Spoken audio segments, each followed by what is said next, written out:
Yes. അപ്പോൾ കുറച്ച് വൈകിയെങ്കിലും Spain അവരുടെ വരവ് അറിയിച്ചിട്ടുണ്ട്. ലാമിൻ യമാൽ വന്നു, ഫസ്റ്റ് ഗോൾ അടിക്കുന്നു. അപ്പോൾ ഈ ഫസ്റ്റ് മാച്ചിൽ നിന്ന് ഈ മാച്ചിലേക്ക് വരുമ്പോൾ ഇൻറ്റൻറ്റിൽ വ്യത്യാസം ഉണ്ടായിരുന്നു. തുടക്കം മുതലുള്ള ആ ഒരു അപ്രോച്ചിൽ വ്യത്യാസം ഉണ്ടായിരുന്നു. അപ്പോൾ എന്താണ് ആ ഒരു വ്യത്യാസം ഒരു സെക്കൻഡ് മാച്ചിലേക്ക് വരുമ്പോൾ, സൗദിയായിട്ടുള്ള മാച്ചിലേക്ക് വരുമ്പോൾ? ഇപ്പോൾ നമ്മൾ ഫസ്റ്റ് മാച്ചിലെ ഇൻറ്റൻറ്റും ഫസ്റ്റ് മാച്ചിലെ അപ്രോച്ചിലും കാര്യമായ മാറ്റങ്ങൾ ഞാൻ കണ്ടിട്ടില്ല ബേസിക്കലി. കാരണം ആ മത്സരത്തിൽ ഗോൾ വന്നിട്ടില്ല എന്നേ ഉള്ളൂ. സ്പെയിൻ്റെ അറ്റാക്കിങ് എന്താണെന്ന് കാണിച്ചിട്ടുണ്ട്, അവർക്ക് ഗോൾ അടിക്കണം എന്നുള്ള ഇൻറ്റൻറ്റ് അവർ തെളിയിച്ചിട്ടുണ്ട്. പക്ഷെ അവിടെ ഒരു സ്കോർ വന്നിട്ടില്ല, കൺവേർട്ട് ചെയ്യപ്പെട്ടിട്ടില്ല എന്നുള്ളൊരു പ്രശ്നം മാത്രമാണ് ഞാൻ ബേസിക്കലി കണ്ടിട്ടുള്ളത്. ഈ ഒരു മത്സരത്തിലേക്ക് വരുമ്പോൾ നമ്മൾ 4 തവണ ഗോൾ അടിക്കുന്നത് കണ്ടു.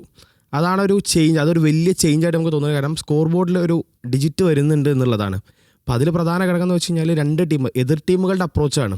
ബേസിക്കലി ഫസ്റ്റ് കളി കളിച്ച കാബോ വെർഡെ എന്ന് പറഞ്ഞാൽ അവർക്ക് ഡിഫെൻസീവ് ഓറിയൻറ്റേഷൻ വളരെ കൂടുതൽ. അവർ ഡിഫെൻസീവ്ലി ഭയങ്കര പാക്ഡ് ആയിട്ട് ഡിസിപ്ലിൻഡ് ആയിട്ട് കളിച്ചു. അതിന് കാരണം എന്താ വെച്ചാൽ അവർക്കൊരു പോയിന്റ് നേടുക അല്ലെങ്കിൽ അതിലപ്പുറത്തേക്ക് ഗോൾ കൺസീഡ് ചെയ്യാതിരിക്കുക എന്നുള്ള ഒരു മെൻറ്റാലിറ്റി ആയിരുന്നു. നേരെ മറിച്ച് സൗദിയിലേക്ക് വരുമ്പോൾ സൗദിക്ക് ആ ഒരു രീതിയല്ല. സൗദിക്ക് നോസ് ടു സ്കോർ, അതായത് അവർക്ക് അറിയാം എങ്ങനെ കളിക്കണം, എങ്ങനെ ഗോൾ അടിക്കണം എന്നുള്ളത്. അപ്പോൾ അവർ കുറച്ചും കൂടി ഓപ്പൺ ആയിരുന്നു, ഒരു ജനറൽ പ്ലേ ആയിരുന്നു. മിഡ്ഫീൽഡും ഡിഫെൻസും അറ്റാക്കിങ്ങും എല്ലാവരും കൂടി ചേർന്നിട്ടുള്ളൊരു മത്സരമായിരുന്നു. അപ്പോൾ അതുകൊണ്ട് തന്നെ ഒരുപാട് സ്പേസ് ഉണ്ടായിരുന്നു ഫീൽഡിൽ, അല്ലെങ്കിൽ ഫൈനൽ തേർഡിൽ ഒരുപാട് സ്പേസ് ഉണ്ടായിരുന്നു. നമുക്കറിയാം സ്പെയിൻ്റെ അറ്റാക്കേഴ്സ് അല്ലെങ്കിൽ സ്പെയിൻ്റെ പ്ലെയേഴ്സിന് ഒരു ചെറിയ സ്പേസ് കിട്ടിക്കഴിഞ്ഞാൽ അവരെങ്ങനെ യൂട്ടിലൈസ് ചെയ്യുമെന്നുള്ളത്. ആ സ്പേസ് അവർക്ക് കിട്ടി, ചെറുതല്ല, അവരുടെ വലിയ സ്പേസ് കിട്ടി. ആ സ്പേസ് അവർ നന്നായി മുതലെടുത്തു. അത് തന്നെയാണ് കഴിഞ്ഞ മത്സരത്തെ അപേക്ഷിച്ച് ഈ മത്സരത്തിൽ 4 തവണ ഗോൾ അടിക്കാനുള്ളൊരു കാരണം. യെസ്. അപ്പം ഹരി, ഈ ലാമിൻ യമാലിനെ കുറിച്ച് നമുക്ക് പറയണ്ട. നമ്മൾ കഴിഞ്ഞ മത്സരത്തിൽ ആ ഒരു ഗോൾ അടിക്കാതിരുന്നപ്പോൾ സെക്കൻഡ് ഹാഫിൽ ലാമിൻ യമാൽ വന്നപ്പോൾ അതിനൊരു ഡിഫറൻസ് ഉണ്ടായിരുന്നു. ഈ മാച്ചിൽ അദ്ദേഹം സ്റ്റാർട്ട് ചെയ്യാൻ തീരുമാനിച്ചു, കോച്ച് സ്റ്റാർട്ട് ചെയ്യാൻ തീരുമാനിച്ചു ലാമിൻ യമാൽ വന്നപ്പോൾ പെട്ടെന്ന് കളി അങ്ങോട്ട് ഉഷാറായ പോലെ തോന്നി സ്പെയിനിൻ്റെ. അപ്പോൾ എന്താണ്? തീർച്ചയായും ലാമിൻ യമാൽ പിച്ചിലുള്ളപ്പം സ്പെയിൻ കംപ്ലീറ്റ്ലി ഡിഫറൻ്റ് ആയിട്ട് നമുക്ക് ഫീൽ ചെയ്യാറുണ്ട്. സ്പെയിൻ എപ്പോഴും ഒരു ഗംഭീര സ്ക്വാഡുള്ളൊരു ടീമാണ്. ഇപ്പോൾ ആദ്യ മത്സരത്തിൽ വരുമ്പോൾ യമാൽ ഇല്ലാതെ ഇറങ്ങുമ്പോഴും സ്പെയിൻ മികച്ച ടീം തന്നെയാണ്. പക്ഷേ യമാൽ ഇറങ്ങുമ്പോൾ സ്പെയിൻ ഒരു ഡിഫറൻറ്റ് വേർഷനായിട്ട് നമുക്ക് ഗ്രൗണ്ടിൽ ഫീൽ ചെയ്യുന്നുണ്ട് എന്നുള്ളതാണ്. ഇപ്പോൾ നമ്മൾ ഈ മത്സരത്തിലേക്ക് വരുമ്പം ലാഫുവൻ്റെയുടെ ഒരു പ്ലാൻ നമ്മൾ എടുത്ത് പറയണം. ഇപ്പോൾ കഴിഞ്ഞ മത്സരത്തിൽ, ഇപ്പോൾ ആദ്യ മത്സരത്തിൽ കാബോ വെർഡെക്കെതിരെ കളിക്കുമ്പോൾ അവർ ഗ്യാബിനെയും ഫെറാൻ ടോറസിനെയാണ് പരീക്ഷിച്ചിട്ടുണ്ടായിരുന്നത്. പക്ഷേ ഈ മത്സരത്തിലേക്ക് വരുമ്പോൾ ഫുവൻ്റെ പ്രോപ്പർ വിങ്ങേഴ്സിനെ അവിടെ കൊണ്ടുവരുന്നു എന്നുള്ളതാണ്. അത് തന്നെയാണ് സ്പെയിനിന് ഈ മത്സരത്തിൽ സ്കോർ ചെയ്യാൻ പറ്റിയതിൻ്റെ പ്രധാന കാരണം. ഇപ്പോൾ പ്രോപ്പർ വിങ്ങേഴ്സ് വരുമ്പോൾ 2 ഫ്ലാങ്കുകളിലും സ്പേസ് അവർക്ക് അതിമനോഹരമായി ഉപയോഗിക്കാൻ കഴിഞ്ഞിട്ടുണ്ട്. അപ്പോൾ അങ്ങനെ വരുമ്പോൾ എന്താ സംഭവിക്കുന്നത് വെച്ചാൽ ഡിഫൻഡേഴ്സിനെ അവരിലേക്ക് വലിക്കാൻ കഴിയുന്നുണ്ട്. അപ്പോൾ ഓൾമോനെ പോലെയും പെഡ്രീനെ പോലെയുള്ള താരങ്ങൾക്ക് മിഡ്ഫീൽഡിൽ ഒരുപാട് പെനട്രേഷൻ ഓപ്ഷൻസ് ക്രിയേറ്റ് ചെയ്യപ്പെടുന്നുണ്ട്. അപ്പോൾ ആ ഒരു മാറ്റം തന്നെയാണ് ഈ സ്കോറിങ്ങിലേക്ക് വരാൻ കാരണം. ഇപ്പോൾ ആദ്യ മത്സരത്തിൽ അവർക്ക് സെൻട്രൽ പെനട്രേഷൻ മാത്രമാണ് അവർ നോക്കിക്കൊണ്ടിരുന്നത്. കാരണം വിങ്ങുകളിൽ കളിക്കുന്ന താരങ്ങൾ ഒരു പ്രോപ്പർ വിങ്ങേഴ്സ് അല്ല. അപ്പോൾ ആ സെൻട്രൽ പെനട്രേഷൻ നടക്കാതിരുന്നതോടുകൂടി തന്നെയാണ് അവിടെ സ്കോറിങ് വരാതിരുന്നത്. ഈ മത്സരത്തിലേക്ക് വരുമ്പോൾ കൃത്യമായി അവർ വിങ്ങുകളെ യൂസ് ചെയ്യുന്നത് നമ്മൾ കണ്ടു. ഇപ്പോൾ യമാലിനെ നമുക്കറിയാം, വിങ്ങിലെ സ്പേസ് അതിമനോഹരമായി യൂസ് ചെയ്യാൻ കഴിയുന്ന താരമാണ്. അതൊരു അത്ഭുതമാണ് യമാൽ എന്ന് പറയുന്നത്. അപ്പോൾ യമാൽ വരുന്നതോടുകൂടി തന്നെ മാറ്റം വരുമെന്ന് നമ്മൾ മുൻകൂട്ടി തന്നെ പറഞ്ഞിരുന്നു. അപ്പോൾ ആ ഒരു മാറ്റം നമ്മൾ കണ്ടു. ബയേന അത്ര ഒരു മികച്ച പ്രകടനമായിരുന്നില്ല അദ്ദേഹത്തിൻ്റെ ഭാഗത്തു നിന്ന് ഉണ്ടായിരുന്നത്. പക്ഷേ എങ്കിൽ പോലും നിക്കോ വില്യംസിനെ പോലുള്ള താരങ്ങൾ പുറത്തിരിക്കുന്നുണ്ട്. ഗ്രൂപ്പ് സ്റ്റേജ് കടന്ന് നോക്കൗട്ടിലേക്കൊക്കെ എത്തുമ്പോൾ നിക്കോ വില്യംസ് കൂടെ ആ ഒരു വിങ്ങിലേക്ക് വരുമ്പോൾ സ്പെയിൻ എത്രമാത്രം ഡേഞ്ചറസ് ആകുമെന്ന് നമുക്ക് ഊഹിക്കാവുന്നതേ ഉള്ളൂ. അപ്പോൾ എനിക്ക് തോന്നുന്ന പ്രധാന മാറ്റം എന്ന് പറയുന്നത് വിങ്ങുകൾ കൃത്യമായി ഉപയോഗിച്ചതുകൊണ്ട് തന്നെ പെഡ്രീനെ പോലെയും ഓൾമോനെ പോലെയും ക്രിയേറ്റീവ് ആയിട്ടുള്ള പ്ലെയേഴ്സിന് സെൻട്രലിൽ കൂടെ ഒരുപാട് പെനട്രേഷൻ നടത്താൻ കഴിഞ്ഞിട്ടുണ്ട്. മാത്രമല്ല വിങ്ങുകൾ ഉപയോഗിക്കുന്നതോടുകൂടി തന്നെ വിങ്ങിൽ നിന്ന് വരുന്ന പന്ത് കണക്ട് ചെയ്യാൻ കൃത്യമായ ഒയർസബാളിന് കഴിഞ്ഞു എന്നുള്ളതാണ്. ആദ്യ മത്സരത്തിൽ ആ കണക്ഷൻ വന്നിരുന്നില്ല. അപ്പം യമാൽ തന്നെയാണ് ഇന്നലത്തെ മത്സരത്തിൽ എക്സ് ഫാക്ടർ എന്ന് പറയുന്നത്. യമാൽ വന്നതോടുകൂടി തന്നെ ബാക്കിയുള്ള താരങ്ങൾക്കും കളിക്കാനുള്ള ആ ഫ്രീഡം ലാഫുവൻ്റെ ഒരുക്കി കൊടുത്തു എന്നുള്ളതാണ് എനിക്ക് മനസ്സിലാവുന്നത്. അപ്പോൾ യമാലും നിക്കോയും കൂടി വരുമ്പോൾ നമുക്ക് ഊഹിക്കാന്നുള്ള ഒരു അറ്റാക്കിൻ്റെ ഒരു പവർ എന്ന് പറയുന്നത്. പക്ഷേ യമാലിനെ കുറിച്ച് നമ്മൾ പറയുമ്പോഴും ആദ്യ മത്സരത്തിന് ശേഷം ഏറ്റവും കൂടുതൽ പഴി കേട്ട അല്ലെങ്കിൽ ട്രോൾ പീസായൊരു പ്ലെയറാണ് ഒയർസബാൽ, മിക്കേൽ ഒയർസബാൽ എന്ന് പറയുന്ന പ്ലെയർ. പക്ഷേ ഈ ഒരു മത്സരത്തിൽ ആദ്യ ഗോളിന് അസിസ്റ്റ് നൽകുന്നു, പിന്നെ 2 ഗോൾ അടിക്കുന്നു. ഒരു നമുക്ക് വേണമെങ്കിൽ നമ്പേഴ്സ് നോക്കുമ്പോൾ 3 ഗോൾ കോൺട്രിബ്യൂഷൻ, 4 ഗോളിൽ 3-ലും അദ്ദേഹത്തിൻ്റെ ഒരു പങ്കുണ്ട്. അപ്പോൾ ആദ്യ മത്സരത്തിൽ ആൾ മോശമായിരുന്നെങ്കിലും തുടക്കത്തിൽ അദ്ദേഹത്തിന് പന്ത് തൊടാൻ പറ്റിയില്ലെങ്കിലും ഒരു തിരിച്ചുവരവല്ലേ ഒയർസബാൽ നടത്തിയത്? ഒയർസബാൽ ബേസിക്കലി ഞാൻ മനസ്സിലാക്കിയെടുത്തോളം യൂറോപ്പിലെ ടോപ്പ് 5 ലീഗുകളിൽ കളിക്കുന്ന one of the underrated പ്ലേയേഴ്സാണ്. കാരണം അതിനൊരു പ്രധാന കാരണം എന്ന് വെച്ച് കഴിഞ്ഞാൽ വർഷങ്ങളായിട്ട് ലാലിഗ കളിക്കുന്ന ഒരു പ്ലെയർ ഒരിക്കൽ പോലും നമ്മൾ പറയുന്ന സോ കോൾഡ് ബിഗ് ടീംസ് ആയിട്ടുള്ള റയൽ മാഡ്രിഡോ ബാർസലോണയോ അത്ലറ്റിക്കോ മാഡ്രിഡിനോ വേണ്ടി കളിച്ചിട്ടില്ല. അയാൾ കളിക്കുന്ന എപ്പോഴും റയൽ സോസിഡാഡ് പോലെ ഒരു മീഡിയോക്കർ ടീം എന്ന് പറയുന്ന അല്ലെങ്കിൽ ഒരു മിഡിൽ ടേബിൾ ടീം എന്ന് പറയുന്ന ടീമാണ്. അപ്പോൾ അതുകൊണ്ട് തന്നെ ആളുടെ എഫേർട്സും ആളെടുക്കുന്ന ശ്രമങ്ങളും മറ്റും നമ്മൾ പലപ്പോഴും കാണാറില്ല. അതുകൊണ്ടാണ് ഞാൻ ബേസിക്കലി അയാൾ അണ്ടർ റേറ്റഡ് എന്ന് പറയുന്നത്. സ്പെയിൻ ടീമിലേക്ക് വരുമ്പോഴും അയാൾക്ക് ഫില്ല് ചെയ്യാനുണ്ടായിരുന്നത് ഒരു പക്ഷേ ടോറസിനെയും വിയയും പോലുള്ള പ്രോപ്പർ സ്ട്രൈക്കർമാർ ഒഴിച്ചിട്ടൊരു കസേരയാണ്. അവിടെ മൊറാട്ടയെ പരീക്ഷിച്ച് ഫലം കാണാതെ പോയൊരു ഒരു കസേരയുണ്ട്. ആ കസേര ഫില്ല് ചെയ്യുക എന്നുള്ളതായിരുന്നു ഒയർസബാലിൻ്റെ ഡ്യൂട്ടി. പക്ഷേ അയാളുടെ അപ്രോച്ച് വേറെയായിരുന്നു, അയാളുടെ സ്റ്റൈല് വേറെയായിരുന്നു. അയാൾ ഒരിക്കലും ഒരു നമ്പർ 9 അല്ല, അതിലപ്പുറത്തേക്ക് ഒരു ഫാൾസ് 9 കളിക്കാൻ പറ്റുന്ന അല്ലെങ്കിൽ ഗോൾ കോൺട്രിബ്യൂട്ട് ചെയ്യുന്ന ഒരു പ്ലെയർ, ഒരു 11th പ്ലെയർ. അയാൾക്കൊരു പൊസിഷനിങ് അല്ല, അയാളുടെ ഒരു സ്റ്റൈൽ ഓഫ് പ്ലേ ഒരു സ്ട്രൈക്കറുടേതല്ല. പക്ഷേ അതിലപ്പുറത്തേക്ക് ഒരു ക്രിയേറ്റ് ചെയ്യാൻ പറ്റുന്ന, ടീമിനായിട്ട് ലിങ്കപ്പ് ചെയ്ത് കളിക്കാൻ പറ്റുന്ന ഒരു പ്ലെയർ ആയിട്ടാണ് ഞാൻ ഒയർസബാലിനെ മനസ്സിലാക്കിയിട്ടുള്ളത്. നമ്മൾ ആ ഒരു കഴിഞ്ഞ കാപ്-വെർഡെയുടെ എതിരെയുള്ള മത്സരം മാത്രം ഒന്ന് മാറ്റി നിർത്തി കഴിഞ്ഞ് കഴിഞ്ഞാലും അവസാനം കളിച്ച 10-15 മത്സരങ്ങളിൽ എയ്തർ ഗോൾ അല്ലെങ്കിൽ അസിസ്റ്റായിട്ട് ഒയർസബാലിൻ്റെ ഭാഗത്ത് നിന്നുണ്ട്. ഇനി ഗോളും അസിസ്റ്റും അല്ല ഒരു ഫുട്ബോളിൻ്റെ മെയിൻ വാല്യൂ എന്നുണ്ടെങ്കിൽ കളി ക്രിയേറ്റ് ചെയ്യുന്നതിലെ പാസുകളും ഫൈനൽ തേർഡിലേക്കുള്ള അറ്റംപ്റ്റിലേക്കുള്ള പാസുകളൊക്കെ നമ്മൾ കണക്ട് ചെയ്യുകയാണെങ്കിൽ ഏറ്റവും നന്നായി സ്പെയിൻ സ്ക്വാഡിൽ കൺസിസ്റ്റൻസി കീപ്പ് ചെയ്യുന്നൊരു പേരാണ് ഒയർസബാൽ എന്നുള്ളത്. അപ്പോൾ ഒരു മത്സരത്തിൽ 30 മിനിറ്റ് ആൾ ബോൾ ടച്ച് ചെയ്തില്ല എന്ന് പറഞ്ഞ് ആ ഒരു പ്ലെയറെ വളരെ മോശമായി അല്ലെങ്കിൽ വളരെ ക്രൂസിഫൈ ചെയ്യുന്ന, കുരിശിലേറ്റുന്ന രീതിയായിരുന്നു സോഷ്യൽ മീഡിയയിൽ കണ്ടിട്ടുള്ളത്. ഇതൊരു തിരിച്ചു വരുക എന്നൊന്നും ഞാൻ പറയുന്നില്ല. കാരണം ഒരു മോശം ദിവസത്തിന് ശേഷം അയാൾക്ക് അയാളുടെ ട്രാക്കിലേക്ക് വന്നു. കാരണം നമ്മളൊരു തിരിച്ചു വരുമെന്നൊക്കെ പറയുമ്പോൾ ഒരു വലിയ ഗ്യാപ്പിന് ശേഷം, ഒരു വലിയ ഡൗൺഫാളിന് ശേഷം എന്നുള്ള ഇത് ചെറിയൊരു മൈനസ് ഡേ, അയാൾ മറക്കാൻ ആഗ്രഹിക്കുന്ന ചെറിയൊരു ദിവസം എന്ന് മാത്രമേ ആ കാപ്-വെർഡെക്കെതിരെയുള്ള മത്സരം പറയാൻ പറ്റുള്ളൂ. ഈ ഒരു മത്സരത്തിൽ നമുക്കറിയാം നന്നായി ലിങ്കപ്പ് ചെയ്ത് കളിക്കാൻ പറ്റുന്ന, ആൾക്ക് 1-to-1 കളിച്ചു പോകാൻ പറ്റുന്ന, അല്ലെങ്കിൽ അയാളുടെ പൊസിഷനിങ് മനസ്സിലാക്കി പാസുകൾ തരാൻ പറ്റുന്ന വിങ്ങേഴ്സ് വന്നതോടുകൂടി ആ ഒരു രീതിയെ മാറി. അത് 25 മിനിറ്റിൽ 2 ഗോളും 1 അസിസ്റ്റും ആളുടെ പേരിൽ വന്നു കഴിഞ്ഞു. 30 മിനിറ്റിൽ ബോൾ തൊടാത്ത ഒരാൾ 30 മിനിറ്റിനകം 3 ഗോൾ കോൺട്രിബ്യൂഷനാണ് ചെയ്തിട്ടുള്ളത്. ഒരുപക്ഷെ ഫസ്റ്റ് ഹാഫിൽ ശേഷം ലാഫുവിൻ്റെ അദ്ദേഹത്തെ പിൻവലിച്ചിട്ടില്ലായിരുന്നെങ്കിൽ ഇതിലും കൂടുതൽ ഗോൾ കോൺട്രിബ്യൂഷൻ ഒയർസബാലിൻ്റെ പേരിൽ വന്നേനെ. മിനിമം ഒരു ഹാട്രിക്ക് നേടി അല്ലെങ്കിൽ ഒരു അസിസ്റ്റും കൂടി വരികയൊക്കെ ചെയ്തേനെ. അപ്പം നമ്മൾ ആ ഒരു പ്ലെയറിൻ്റെ ഒരു കംബാക്ക് എന്ന് ഇതിനെ ആഘോഷിക്കുന്നതിലപ്പുറത്തേക്ക് അയാളുടെ ട്രാക്കിലാണ്. ഒരു ദിവസം അതിൻ്റെ ഓഫ് ഡേ പോലെ, ഒരു വീക്ക് ഓഫ് പോലെ, ഒരു ലീവ് പോലെ ഒരു ചെറിയ ദിവസം അയാൾക്ക് തിളങ്ങാൻ പറ്റിയില്ല എന്നാണ് ഞാൻ വിശ്വസിക്കുന്നത്. പെർഫോമൻസിനെ വെച്ച് അല്ല, ഈ പറഞ്ഞ പോലെ തന്നെയാണ് ഒയർസബാൽ. നമുക്കറിയാം കഴിഞ്ഞ യൂറോ കപ്പ് മുതൽ നമ്മൾ കാണുന്നതാണ് സ്പെയിനു വേണ്ടി ഏറ്റവും ക്രൂഷ്യലായിട്ടുള്ള സമയത്ത് ഗോളുകൾ നേടി സ്പെയിനിന് വിജയം സമ്മാനിച്ചിട്ടുള്ള താരമാണ്. ഇപ്പോൾ നമ്മൾ ഉൾപ്പെടെ കഴിഞ്ഞ മത്സരത്തിൽ അദ്ദേഹത്തെക്കുറിച്ച് പറഞ്ഞിരുന്നു, ആദ്യം 30 മിനിറ്റിൽ ബോൾ ടച്ച് ചെയ്യാൻ പറ്റിയിട്ടില്ല. എനിക്ക് തോന്നുന്നു എന്തോ ഒരു റെക്കോർഡൊക്കെ മോശം റെക്കോർഡൊക്കെ അദ്ദേഹത്തിൻ്റെ പേരിലേക്കായിരുന്നു. ആ ഒരു മത്സരത്തിൽ നിന്ന് ഈ മത്സരത്തിലേക്ക് വരുമ്പോൾ ലാഫുവൻ്റെ അദ്ദേഹത്തെ ആ പ്ലേയിങ് 11-ൽ നിന്ന് 4 മാറ്റങ്ങളാണ് പ്ലേയിങ് 11 ഉണ്ടായത്. എന്നിട്ട് പോലും ആ മത്സരത്തിൽ ഏറ്റവും തിളങ്ങാതിരുന്ന ഒയർസബാലിനെ അദ്ദേഹം ആ സ്ക്വാഡിൽ നിലനിർത്തി എന്നുള്ളതാണ്. അതിൽ നിന്ന് തന്നെ നമുക്ക് മനസ്സിലാക്കാം സ്പെയിനിന് അത്രത്തോളം ആവശ്യമുണ്ട് ഒയർസബാലിന് എന്നുള്ളത്. അപ്പം അതുതന്നെയാണ് ഒയർസബാൽ എന്ന് പറയുന്ന താരത്തിൻ്റെ ഇമ്പോർട്ടൻസ് അല്ലെങ്കിൽ അനിവാര്യത ലാഫുവൻ്റെക്ക് കൃത്യമായി അറിയാം. വിമർശകർക്ക് അത് അറിയില്ലെങ്കിലും ലാഫുവൻ്റെക്ക് അത് കൃത്യമായി അറിയാം. അതുകൊണ്ട് തന്നെ ഫുവൻ്റെ അദ്ദേഹത്തെ സ്ക്വാഡിൽ നിലനിർത്തുന്നു. ഈ ഫസി പറഞ്ഞ പോലെ കൃത്യമായ വിങ്ങേഴ്സ് വന്നതോടുകൂടി തന്നെ അദ്ദേഹത്തിന് കോമ്പിനേഷൻ വർക്കാവുന്നതോടുകൂടി തന്നെ അയാൾ വീണ്ടും ആളുടെ ഒരു ഫോമിലേക്ക് എത്തുകയാണ്. അപ്പോൾ ഈ സ്പെയിൻ ഒരു ബിഗ് കണ്ടൻഡറാണ് ടൈറ്റിലിലേക്കുള്ളത്. അപ്പോൾ മുന്നോട്ടുള്ള ഒരു യാത്രയിൽ അല്ലെങ്കിൽ ഇപ്പോൾ പ്രീ ക്വാർട്ടർ നോക്കൗട്ട് സ്റ്റേജൊക്കെ എത്തുമ്പോഴായിരിക്കും ഒയർസബാൽ എന്ന് പറഞ്ഞ താരത്തിൻ്റെ യഥാർത്ഥ വില നമുക്ക് മനസ്സിലാകാൻ പോകുന്നത് എന്നാണ് ഞാൻ മനസ്സിലാക്കുന്നത്. ഒയർസബാലിനൊരു സ്റ്റാറ്റും കൂടി ഉണ്ട് നമുക്ക്.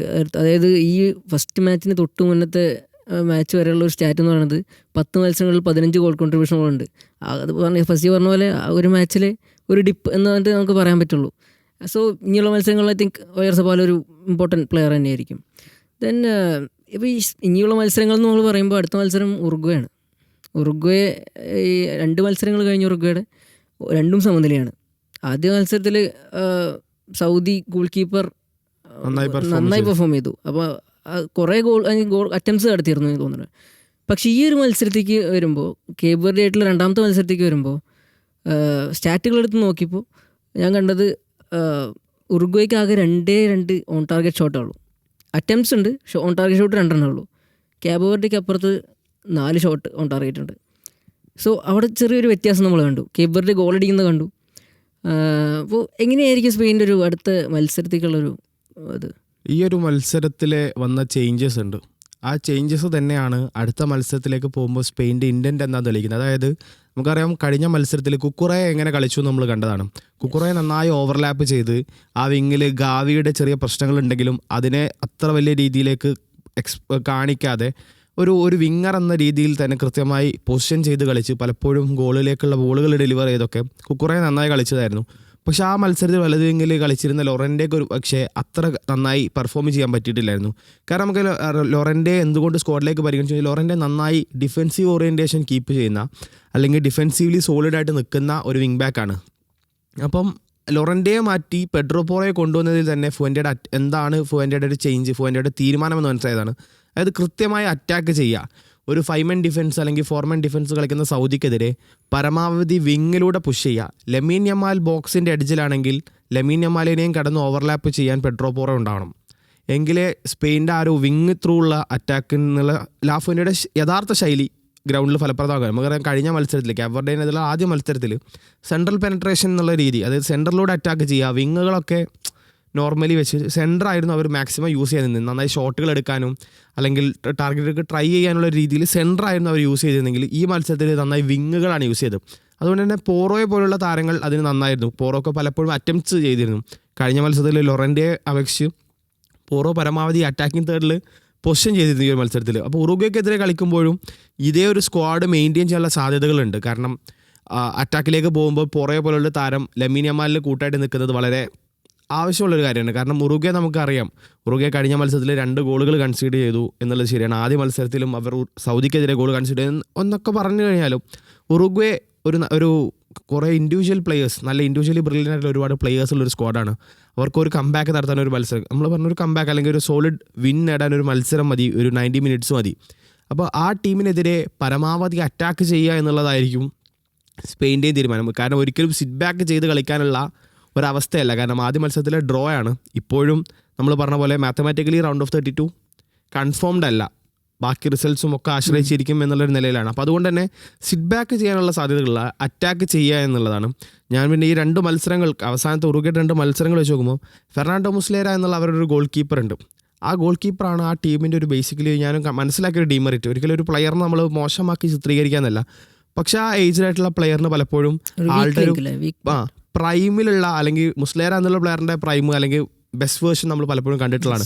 പക്ഷേ ആ ഒരു വേർഷൻ എല്ലാ ആൾ കളിച്ചുകൊണ്ടിരിക്കുന്നത് അതൊരു ടീമിൻ്റെ ഒരു വീക്ക് ലിങ്ക് ആണ്. സിമ്പിളായിട്ട് എക്സാമ്പിളായിട്ട് പറയുകയാണെങ്കിൽ കാബോവർഡേക്കെതിരെയുള്ള കഴിഞ്ഞ മത്സരത്തിലെ ആ ഫ്രീ കിക്ക് ഗോളും, ആ ഒരു ഫ്രീ കിക്ക് ഗോളിന് നമ്മൾ കാബോവർഡേൻ്റെ പ്ലെയറിൻ്റെ ബ്രില്യൻസിനെ അപ്രീഷിയേറ്റ് ചെയ്യണം. ഗോൾ കീപ്പറുടെ പൊസിഷനിങ്ങും പോസ്റ്റിലേക്കുള്ള ഗ്യാപ്പും ഒക്കെ മനസ്സിലാക്കി നന്നായി നല്ലൊരു ഷോട്ട് എടുത്തു, നല്ലൊരു ഗോൾ ചെയ്തു എന്നുണ്ടെങ്കിലും മുസ്ലേര എന്നുള്ളൊരു ഗോൾ കീപ്പർ അത്തരത്തിലൊരു പൊസിഷൻ, ഒരു പോസ്റ്റിലേക്ക് ഡയറക്റ്റ് ഷൂട്ടിംഗ് റേഞ്ചിൽ നിൽക്കുമ്പോൾ പൊസിഷൻ ചെയ്യേണ്ടിയിരുന്ന ഭാഗത്തല്ല അല്ലെങ്കിൽ നിൽക്കേണ്ടിയിരുന്ന ഭാഗത്തല്ല ആൾ പൊസിഷൻ ചെയ്തിട്ടുള്ളതും. അപ്പോൾ ആ ഒരു പ്ലെയറിൻ്റെ റിഫ്ലക്സും കാര്യങ്ങളിലൊക്കെ അയാളുടെ ഏജ് ബാധിച്ചു തുടങ്ങിയിട്ടുണ്ട്. നമ്മൾ ഈ ഒരു വേൾഡ് കപ്പിൽ ഏജ്ഡ് പ്ലെയേഴ്സ് ഒരുപാട് നന്നായി കളിക്കുന്നു, പ്രത്യേകിച്ച് ഗോൾ കീപ്പർമാർ നന്നായി കളിക്കുന്നു എന്ന് പറയുമ്പോഴും മുസ്ലേരൊക്കെ ഒരുപക്ഷെ ആ ഒരു വാല്യൂ കീപ്പ് ചെയ്യാൻ പറ്റുന്നില്ല. അപ്പോൾ അത് മീൻസ് അടുത്ത മത്സരത്തിൽ മുസ്ലേര തന്നെയാണ് സ്റ്റാർട്ട് ചെയ്യുന്നതെങ്കിൽ, ബിയൽസ മാറ്റി ചിന്തിച്ചിട്ടില്ലെങ്കിൽ സ്പെയിൻ ഏറ്റവും കൂടുതൽ എക്സ്പ്ലോയിറ്റ് ചെയ്യാൻ പോകുന്നത് മുസ്ലേര എന്നുള്ള വീക്ക് ലിങ്ക് ആയിരിക്കും. തുടരെ ആളെ ഷോട്ട് എടുക്കുകയും ആൾക്ക് പരമാവധി എഫേർട്സ് കൊടുക്കുകയും ആളെ വീക്കാക്കി ഗോൾ പോസ്റ്റിലേക്ക് ലക്ഷ്യം കാണാമെന്നുള്ള ഒരു അറ്റംപ്റ്റ് ആയിരിക്കും സ്പെയിൻ എടുക്കാനുള്ള സാധ്യതകൾ. ഫസി പെഡ്രോ പോറോൻ്റെ കാര്യം പറഞ്ഞു. ഈ കഴിഞ്ഞ മാച്ചിൽ വന്നൊരു മറ്റൊരു ചേഞ്ച് എന്ന് പറയുന്നത് ഓൾമോ സ്റ്റാർട്ട് ചെയ്തു എന്നുള്ളതാണ്. ഡാനി ഓൾമോ എന്നൊരു പ്ലെയർ സ്റ്റാർട്ട് ചെയ്തു. അപ്പോൾ മുസ്ലേരയ്ക്ക് വലിയ ഷോട്ടുകൾ തടയാൻ അങ്ങനത്തെ പ്രശ്നങ്ങളുണ്ടെന്ന് പറഞ്ഞു. ഓൾമോ ഒരു ഗോൾ സ്കോറിംഗ് പ്ലെയറാണ്. വേറെ ആരും നേടിയില്ലെങ്കിൽ ചിലപ്പോൾ ഓൾമോ ഒരു മൊമെൻറ്റിൽ കളി തിരിക്കാൻ പറ്റിയ പ്ലെയറാണ്. അപ്പോൾ ഓൾമോൻ്റെ വരവ് എങ്ങനെയായിരുന്നു ഒരു ഡിഫറൻസ് ഉണ്ടാക്കിയത്? തീർച്ചയായും നേരത്തെ പറഞ്ഞ പോലെ തന്നെ ഓൾമോ ഒരു ക്വാളിറ്റി പ്ലെയറാണ്, നമുക്കതറിയാം. അതിലേറ്റവും പ്രധാനപ്പെട്ടത് ഓൾമോയ്ക്ക് കളിക്കാനുള്ള ഫ്രീഡം ഇന്നലെ ആ മധ്യനിരയിൽ ഉണ്ടായിരുന്നു എന്നുള്ളതാണ്. ഇപ്പം ഓൾമോ മാത്രമല്ല, പെഡ്രിയുടെ കാര്യവും നമ്മൾ എടുത്തു പറയണം. അതിൻ്റെ പ്രധാനപ്പെട്ട കാരണം നമ്മൾ നേരത്തെ സൂചിപ്പിച്ച പോലെ തന്നെ വിങ്ങുകൾ മാക്സിമം ഉപയോഗിച്ചത് കൊണ്ട് തന്നെ മിഡ്ഫീൽഡിൽ ഒരുപാട് സ്പേസ് ഉണ്ടാക്കാൻ കഴിഞ്ഞു. ഇപ്പോൾ സ്പെയിൻ എങ്ങനെ അടുത്ത മത്സരത്തിൽ അദ്ദേഹത്തെ യൂസ് ചെയ്യുമെന്നുള്ളതിൽ നമുക്ക് സംശയമൊന്നുമില്ല. ഇപ്പോൾ സ്പെയിനിന് ഇപ്പോൾ മുസ്ലിയാരെ പോലെ ഒരു ഗോൾ കീപ്പർ വീക്കാവണമെന്നില്ല സ്കോർ ചെയ്യാൻ, കാരണം അവർക്ക് അത്രയും ബ്രില്യൻ്റ് ആയിട്ടുള്ള ഒരു അറ്റാക്കിംഗ് ലൈനപ്പ് ഉണ്ട്. അപ്പോൾ നമ്മൾ അവിടുത്തെ ഗോൾ കീപ്പറിനെ ഒന്നും കൺസിഡർ ചെയ്യേണ്ട ആവശ്യമില്ല. എനിക്ക് തോന്നുന്നു സ്പെയിൻ ഒരു പക്ഷേ ഈ അടുത്ത റൗണ്ടിലേക്കൊക്കെ എത്തുന്ന സമയത്ത് ഏറ്റവും കൂടുതൽ പേടിക്കാൻ പോകുന്നൊരു മുന്നേറ്റ നിര, ഇപ്പോൾ നിക്കോ വില്യംസ് കൂടി എത്തുന്ന സാഹചര്യത്തിൽ ഏറ്റവും കൂടുതൽ ടീമുകൾ പേടിക്കാൻ പോകുന്നൊരു മുന്നേറ്റ നിര സ്പെയിൻ്റെ തന്നെയായിരിക്കും. കാരണം ഓൾമോ വളരെ അണ്ടർ റേറ്റഡ് ആയിട്ടുള്ളൊരു പ്ലെയറാണ്. ക്ലബ് ഫുട്ബോളിലായിക്കോട്ടെ നമ്മൾ അദ്ദേഹത്തിൻ്റെ കൺസിസ്റ്റൻ്റ് ആയിട്ടുള്ള പെർഫോമൻസ് കണ്ടിട്ടുണ്ട്. സ്പെയിനിന് വേണ്ടിയും അദ്ദേഹം കൺസിസ്റ്റൻ്റ് ആയിട്ട് പെർഫോം ചെയ്യാറുണ്ട്. പലപ്പോഴും അദ്ദേഹം ആദ്യ 11-ലൊന്നും വന്നിട്ടില്ല. പലപ്പോഴും പകരക്കാരനായി ഇറങ്ങിയാണ് അദ്ദേഹത്തിൻ്റെ കളി കാണിച്ചു കൊടുക്കാറ്. പകരക്കാരനായി ഇറങ്ങി സ്കോർ ചെയ്യാറുണ്ട്. സ്പെയിനെ നിർണായക മത്സരങ്ങളിൽ ജയിപ്പിച്ചിട്ടുണ്ട്. അപ്പം ഓൾമോ എന്ന് പറയുന്ന പ്ലെയറുടെ ക്വാളിറ്റി ഈ പറഞ്ഞ പോലെ കൃത്യമായി ബോൾ നൽകാനും അതോടൊപ്പം തന്നെ ഒന്നുമല്ലാത്ത പൊസിഷനിൽ നിന്ന് ഗോൾ കണ്ടെത്താനും കഴിയുന്നു എന്നുള്ളതാണ് ഓൾമോയുടെ ക്വാളിറ്റി. അപ്പം ഫാബിയൻ റൂയിസ് ഈ പറഞ്ഞ പോലെ മികച്ചൊരു പ്ലെയർ ആയിരുന്നു. പക്ഷേ ഫാബിയൻ റൂയിസിന് ഈ പറഞ്ഞ പോലെ ഓൾമോനെ വെച്ച് കമ്പയർ ചെയ്യുമ്പോൾ ഒരു ഗോൾ സ്കോറിങ് എബിലിറ്റി ഒക്കെ കുറച്ച് കുറവാണ് ഫാബിയന്. അത് കമ്പയർ ചെയ്യുമ്പോൾ ഓൾമോ എനിക്ക് തോന്നുന്നു വിത്ത് ബോൾ കുറച്ചുകൂടി ഗംഭീരമായി കളിക്കാൻ പറ്റും. ഓൾമോയ്ക്ക് ഇപ്പം പാസ് കൊടുക്കുക മാത്രമല്ല, അദ്ദേഹത്തിന് 1-2 താരങ്ങളെ ഡ്രിബിൾ ചെയ്ത് മറികടക്കാനൊക്കെ കഴിയുന്ന താരമാണ്. അപ്പം ഓൾമോ ശരിക്കും സ്പെയിൻ ഒരു ആഡഡ് അഡ്വാൻറ്റേജ് തന്നെയാണ് കൊടുക്കുന്നത്. അപ്പം പെഡ്രീനെ പോലെയുള്ള താരങ്ങളും ഒപ്പം തന്നെ റോഡ്രി അതിഗംഭീരമായി സപ്പോർട്ട് നൽകുന്നു. അപ്പം ആ ഒരു ഫ്രീഡം അല്ലെങ്കിൽ ഒരു സ്വാതന്ത്ര്യം ലാഫോൻ്റെ കഴിഞ്ഞ മത്സരത്തിൽ ഓൾമോയ്ക്ക് കൊടുത്തിട്ടുണ്ട്. അപ്പോൾ അത് തന്നെയാണ് സ്പെയിനിന് എനിക്ക് തോന്നുന്നു 4 ഗോളൊന്നും നിൽക്കേണ്ടതായിരുന്നില്ല. രണ്ടാം പകുതിയിൽ നിർണായകമായ ചില മാറ്റങ്ങൾ വരുത്തി അദ്ദേഹം പരീക്ഷിച്ച് നോക്കുന്നു, എല്ലാ താരങ്ങൾക്കും അവസരം കൊടുക്കുന്നു. അതുകൊണ്ടായിരിക്കാം ചിലപ്പോൾ 4 ഗോളിൽ ഒതുങ്ങിയതെന്നാണ് ഞാൻ മനസ്സിലാക്കുന്നത്. അല്ലെങ്കിൽ ഒരു വലിയ സ്കോർ കാർഡ് നമ്മൾ ഇന്നലെ കാണേണ്ട ഒരു സാഹചര്യം ഉണ്ടായേനെ. അതിലും കൂടുതൽ ഗോളുകൾ കണ്ടെത്തേനെ. ദെൻ ലാസ്റ്റ് മാച്ചിലേക്ക് വരുമ്പോൾ ഈ ഗ്രൂപ്പ് ആക്ച്വലി നമ്മൾ ഈ ഒരു മൊത്തം ഗ്രൂപ്പുകൾ നോക്കുമ്പോൾ നമ്മൾ ആദ്യം ഫ്രാൻസിൻ്റെ ഗ്രൂപ്പാണ് ഈ മരണ ഗ്രൂപ്പ് എന്നൊക്കെ പറയുന്നില്ലേ. പക്ഷേ ഈ ഒരു ഗ്രൂപ്പിൻ്റെ അവസ്ഥ ഇപ്പോൾ നോക്കുമ്പോൾ ഫസ്റ്റ് ഇപ്പോൾ സ്പെയിനാണ് 4 പോയിൻറ്റ്സ് ഉണ്ട്. പക്ഷെ രണ്ടാം സ്ഥാനത്തിന് വേണ്ടി ഒരു മത്സരമാണ് നടക്കുന്നത്. അതായത് ഉറുഗ്വേ, കേബോ വെർഡെ തേർഡായിട്ട് നിൽക്കുകയാണ് Cabo Verde, then Saudi Arabia. Cabo Verde ആരും പ്രതീക്ഷിച്ചില്ല.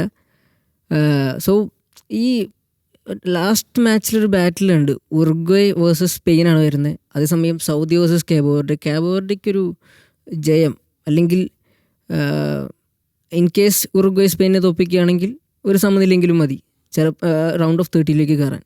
അപ്പോൾ എങ്ങനെയായിരിക്കും ആ ഒരു ഫൈനൽ മാച്ചിലെ ഒരു എക്സൈറ്റിംഗ് എന്തായിരിക്കും? സ്പെയിന് സ്വാഭാവികമായിട്ടും ഇപ്പോൾ ഏറ്റവും വലിയ അഡ്വാൻറ്റേജ് എന്ന് പറഞ്ഞു കഴിഞ്ഞാൽ ബാക്കി ടീമുകൾ ആരും ഗ്രൂപ്പിൽ വിജയിച്ചിട്ടില്ല എന്നുള്ളതാണ്. അതുകൊണ്ട് തന്നെ ഏറെക്കുറെ അവർക്ക് റൗണ്ട് ഓഫ് 32 മിനിമം ഒരു മികച്ച 3-ാം സ്ഥാനക്കാരായിരിക്കെങ്കിലും അടുത്ത റൗണ്ടിലേക്ക് മുന്നേറാം എന്നുള്ളൊരു സാഹചര്യമാണ്. അടുത്ത മത്സരത്തിൽ വലിയ തോൽവി, ഗോൾ ഡിഫറൻസ് ഇപ്പോൾ ഉള്ള +4 എന്നുള്ള ഗോൾ ഡിഫറൻസ് 0-ലേക്കോ -ലേക്കോ പോവാത്ത രീതിയിലുള്ള ഒരു തോൽവി ബാധിച്ചാൽ പോലും സ്പെയിൻ അടുത്ത റൗണ്ടിലേക്ക് മുന്നേറാനുള്ളൊരു സാധ്യത നിലനിൽക്കുന്നുണ്ട്. ബേസിക്കലി 4 പോയിൻ്റ് എന്നുള്ളൊരു സേഫ് സോണിൽ എത്തിയതുകൊണ്ട് തന്നെ. നേരെ മറിച്ച് ഉറുഗ്വേയും അതുപോലെ തന്നെ കേബോ വെർഡെയാണ് 2 പോയിൻ്റ് വീതമായിട്ട് 2ഉം 3ഉം സ്ഥാനത്തുള്ളത്. ഇപ്പോൾ ഈ ടീമുകൾ ബേസിക്കലി ഉദ്ദേശിക്കുന്നത് വെച്ച് കഴിഞ്ഞാൽ 2ാം സ്ഥാനത്ത് എത്തുക, ഫിനിഷ് ചെയ്യുക എന്നുള്ളതിലപ്പുറത്തേക്ക് റൗണ്ട് ഓഫ് 32 ഉറപ്പിക്കുക എന്നുള്ളതാണ്. അതുകൊണ്ട് തന്നെ അടുത്ത മത്സരം സ്പെയിനിന് കുറച്ച് ഈസി ആയിട്ട് ഒന്നുകൂടി പരീക്ഷണങ്ങളൊക്കെ നടത്തി കളിക്കാനുള്ള ഒരു അവസരമാണെങ്കിലും ബാക്കി 2 ടീമുകൾക്ക് നിർണായകമാണ്, പ്രത്യേകിച്ച് ഉറുഗ്വേ പോലത്തെ ഒരു ടീമിന്. കാരണം ഉറുഗ്വയുടെ ലെഗസി നമുക്കറിയാം, from the first world champion ആണ്. അവിടെ നിന്ന് അങ്ങോട്ടേക്ക് വരുമ്പോൾ എല്ലാ വേൾഡ് കപ്പിലേക്ക് വരുമ്പോഴും സൗത്ത് അമേരിക്കനെ റെപ്രസെൻറ്റ് ചെയ്യുന്ന 3 ബിഗ് നാഷൻസിലൊന്ന് ഉറുഗ്വയാണ്. അപ്പോൾ ആ ഉറുഗ്വയ്ക്ക് അത്രയും വലിയ ഭാരം, പ്രഷർ മേലെ ഉണ്ട്. കേബോ വെർഡേക്ക് അതില്ല. കേബോ വെർഡെ ഒരു ടൂർ വന്ന പോലെ അല്ലെങ്കിൽ അവരുടെ ഒരു ചരിത്ര റണ്ണിൻ്റെ ഭാഗമായിട്ട് ഈസി ആയിട്ട് കളിക്കാനാണ് വന്നത്. ഒരിക്കലും ഒരു പ്രഷർ അവരെ ബാധിക്കാനുള്ള സാധ്യതകൾ ഞാൻ കാണുന്നില്ല. അപ്പോൾ അതുകൊണ്ട് തന്നെ കേബോ വെർഡെ സൗദിയെ നേരിടുമ്പോൾ അവർക്കതൊരു എന്താണ് റിസൾട്ട് എന്ന് ബാധിക്കില്ല, പ്രത്യേകിച്ച് നന്നായി കളിക്കുക, നന്നായി പെർഫോം ചെയ്യുക എന്നുള്ളതാണ്. കേബോ വെർഡെ ആദ്യ മത്സരത്തിൽ ഒരു പോയിന്റ് നേടി, 2ാം മത്സരത്തിൽ 2 ഗോളുകൾ നേടി, 3ാം മത്സരത്തിൽ സ്വാഭാവികമായിട്ട് അവർ 3 പോയിന്റ് നേടുക എന്നുള്ളൊരു ആശയത്തിലേക്കും വരുന്നത്. അപ്പം സൗദിയെ പോലൊരു team already first match draw ചെയ്തു, അതും ലീഡ് ചെയ്തെടുത്തുനിന്ന് കൺസീഡ് ചെയ്തിട്ടാണ് ഡ്രോയിലേക്ക് പോകുന്നത്. 2ാം മത്സരം 4 ഗോൾ എന്നുള്ള വലിയൊരു സ്കോർ ലൈനിൽ ട്രാഷ് ചെയ്യപ്പെടുന്നു. അപ്പം അടുത്ത മത്സരത്തിലേക്ക് വരുമ്പോൾ അവർ ബേസിക്കലി കുറച്ചൊരു ഡൗൺ ആയിരിക്കും. പക്ഷേ അതിലപ്പുറത്തേക്ക് അവർക്ക് വിൻ ചെയ്യണം, അടുത്ത റൗണ്ടിലേക്ക് മുന്നേറണം എന്നൊരു ഇൻറ്റൻറ്റ് ഉണ്ടാവും. അതുകൊണ്ട് തന്നെ കേബോ വെർഡെ സൗദി മത്സരം will be A heated clash. 2 ടീമും തോൽക്കാതിരിക്കാൻ വേണ്ടി കളിക്കുന്ന, അല്ലെങ്കിൽ 2 ടീമും ജയിക്കാൻ വേണ്ടി മാത്രം കളിക്കുന്ന ഒരു ബിഗ് മാച്ച് ആയിരിക്കും. ഞാൻ മനസ്സിലാക്കുന്നത് ഈ ഗ്രൂപ്പിൽ നിന്ന് ഒരുപക്ഷെ കേബോ വെർഡെ ജയിച്ച് 2ാം സ്ഥാനത്ത് ഫിനിഷ് ചെയ്യുകയാണെങ്കിൽ അവർക്ക് അടുത്ത റൗണ്ടിൽ നേരിടേണ്ടി വരിക ബേസിക്കലി അർജൻറ്റീനയോ മറ്റോ ആയിരിക്കും. ആ ഒരു മാച്ച് ഒരുപക്ഷെ ഭയങ്കര എക്സൈറ്റിംഗ് ആയിരിക്കും. കാരണം സ്പെയിനിനെ നേരിട്ട്, ഉറുഗ്വേയെ നേരിട്ട്, അടുത്തത് അർജൻറ്റീനയെ നേരിടാൻ പോകുന്നത്. അതായത് കേബോ വെർഡെയുടെ ഒരു ഡ്രീം റണ്ണായിരിക്കും. അവർ ജയിക്കോ തോൽക്കോ എന്നുള്ളതിലപ്പുറത്തേക്ക് സോ കോൾഡ് ബിഗ് നെയിംസിനെതിരെ വേൾഡ് കപ്പിൽ പെർഫോം ചെയ്യാൻ പറ്റുക, അല്ലെങ്കിൽ സോ കോൾഡ് ബിഗ് ടീംസിൻ്റെ ഫാൻസിന് മുന്നിൽ ഞങ്ങൾ എന്താണെന്നുള്ള ഐഡൻറ്റിറ്റി വെളിപ്പെടുത്താനുള്ളൊരു അവസരമായിരിക്കും. അതുപോലെ ഉറുഗ്വ സ്പെയിൻ മത്സരം, ബിയേൽസ എന്നുള്ളൊരു കോച്ചിനെ നമുക്കറിയാം, ബിയേൽസയുടെ ലെഗസി എന്താണെന്ന് അറിയാം. അതിന് ഒരുപാട് നമ്മൾ ഡിസ്കസ് ചെയ്യേണ്ട ആവശ്യം പോലും ഇല്ല. ബിയേൽസ എന്നുള്ള കോച്ചിന് ബേസിക്കലി ഇത് അയാളുടെ ഒരു ജീവന്മാരുടെ പോരാട്ടം എന്നതിനപ്പുറത്തേക്ക് അഭിമാന പോരാട്ടമാണ്. കാരണം ഇത്രയും നല്ല പ്ലെയേഴ്സുള്ള, ഇത്രയും കോമ്പാക്റ്റ് ആയിട്ടുള്ള, സൗത്ത് അമേരിക്കൻ ക്വാളിഫയറിൽ നന്നായി പെർഫോം ചെയ്തൊരു ഉറുഗ്വൻ സ്ക്വാഡിനെ വേൾഡ് സ്റ്റേജിൽ എത്തിച്ചിട്ട് സൗദി, കാപ്പ് വെർഡെ, സ്പെയിൻ ഗ്രൂപ്പിൽ നിന്നും അടുത്ത റൗണ്ടിലേക്ക് മുന്നേറാൻ സാധിച്ചിട്ടില്ല എന്ന് പറഞ്ഞു കഴിഞ്ഞാൽ അത് അയാളുടെ ഒരു കോച്ചിങ് കരിയറിലെ വലിയൊരു ബ്ലാക്ക് മാർക്കായിരിക്കും. ഇത്രയും ലോങ് എക്സ്പീരിയൻസ്ഡ് കോച്ചിങ് കരിയറിലെ ഒരു വലിയ ബ്ലാക്ക് മാർക്കായിരിക്കും. അപ്പോൾ അതുകൊണ്ട് തന്നെ അഭിമാന പോരാട്ടം എന്നൊരു രീതിയിലായിരിക്കും ബിയൽസ് ഇറങ്ങുക. സ്പെയിനിനെ അറിയാം, നമ്മൾ ഫേവറേറ്റ്സ് ആണ്. പല പ്രവചനങ്ങളിലും ഒന്നാം സ്ഥാനത്ത് കിരീടം ഉറപ്പിച്ച ടീമാണ്, അല്ലെങ്കിൽ അതിന് വേണ്ടിയിട്ട് മാത്രം ഇറങ്ങുന്ന ഒരു ടീമാണ്. അപ്പോൾ ആ ടീമിനും തോൽക്കാതിരിക്കുക, നമ്മൾ പറഞ്ഞ പോലെ സമനില കൊണ്ടുപോലും അടുത്ത റൗണ്ടിലേക്ക് മുന്നേറാമെന്നുണ്ടെങ്കിലും ജയിച്ച് കൊണ്ട് തന്നെ ടീമിനെ മെൻറ്റാലിറ്റി കീപ്പ് ഓൺ ചെയ്യുക എന്നുള്ളൊരു ആഗ്രഹം ഉണ്ടാവും. അതുകൊണ്ട് തന്നെ ഈ ഗ്രൂപ്പിലെ 2 മത്സരവും ബേസിക്കലി ഒരു ഹൈ ഹീറ്റഡ് ക്ലാഷ് ആയിരിക്കും. ഓരോ മത്സരത്തിലെ ഓരോ ഗോളിനും ഓരോ റിസൾട്ടിനും ഒരു പക്ഷേ പോയിന്റ് ടേബിളിൻ്റെ ആകെ ഓറിയൻറ്റേഷൻ മാറ്റിമറിക്കാനുള്ള ചാൻസസ് ഉണ്ട്.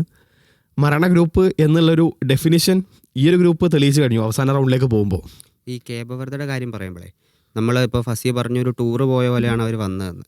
പക്ഷേ തീർച്ചയായും അവർ ആദ്യ ലോകകപ്പിന് വരുമ്പോൾ അവർ ആ ലോകകപ്പ് എൻജോയ് ചെയ്യുക എന്നുള്ളൊരു സാധനം അവരുടെ ഉള്ളിലുണ്ടാവും. പക്ഷേ ഞാൻ മനസ്സിലാക്കുന്നത് അവർക്ക് കൃത്യമായ പ്ലാൻ ഉണ്ട് എന്നുള്ളതാണ്. ഇപ്പോൾ സ്പെയിനെതിരെ അവർ ആദ്യ മത്സരം കളിക്കുമ്പോൾ നമ്മൾ അവരുടെ ഒരു അറ്റാക്കിംഗ് മൂവ്മെൻറ്റ് പോലും നമ്മൾ കണ്ടിട്ടില്ല. അവർ കൃത്യമായി അവർ സ്പെയിൻ എന്ന് പറയുന്ന ഒരു വലിയ ഫുട്ബോളിംഗ് രാജ്യത്തെ എങ്ങനെ നേരിടണമെന്ന കൃത്യമായ പ്ലാനോട് കൂടി തന്നെയാണ് ഗ്രൗണ്ടിൽ ഇറങ്ങിയത്. അതുകൊണ്ട് തന്നെ അവർ ലോ ബ്ലോക്ക് കളിക്കുന്ന നമ്മൾ കണ്ടു. ഒസീനയുടെ ഒരു ഗംഭീര പ്രകടനം നമ്മൾ കണ്ടു. അപ്പോൾ അവർ ആ മത്സരം ഡ്രോ ആക്കുക എന്നുള്ളൊരു ഉദ്ദേശത്തോടു കൂടി തന്നെയാണ് അവർ ഇറങ്ങിയിട്ടുള്ളത്. പക്ഷേ രണ്ടാം മത്സരത്തിലേക്ക് വരുമ്പോൾ, ഉറുഗ്വേക്കെതിരെ വരുമ്പോൾ അവർക്കറിയാം ഇനിയൊരു സമനിലയല്ല അവർക്ക് വേണ്ടത്, ജയിക്കണം. അപ്പോൾ അതുകൊണ്ട് ഗോൾ അടിക്കണം. അപ്പം ഈ ചെറിയ രാജ്യങ്ങൾ വന്ന് ലോ ബ്ലോക്ക് കളിക്കുന്നു, അവർക്ക് ഡിഫെൻസീവ് ഗെയിം മാത്രമേ പറ്റുള്ളൂ എന്നൊക്കെ പറഞ്ഞ് വിമർശിച്ച ആളുകൾക്കുള്ളൊരു മറുപടിയാണ് ഇന്ന് കണ്ട 2 ഗോളുകൾ.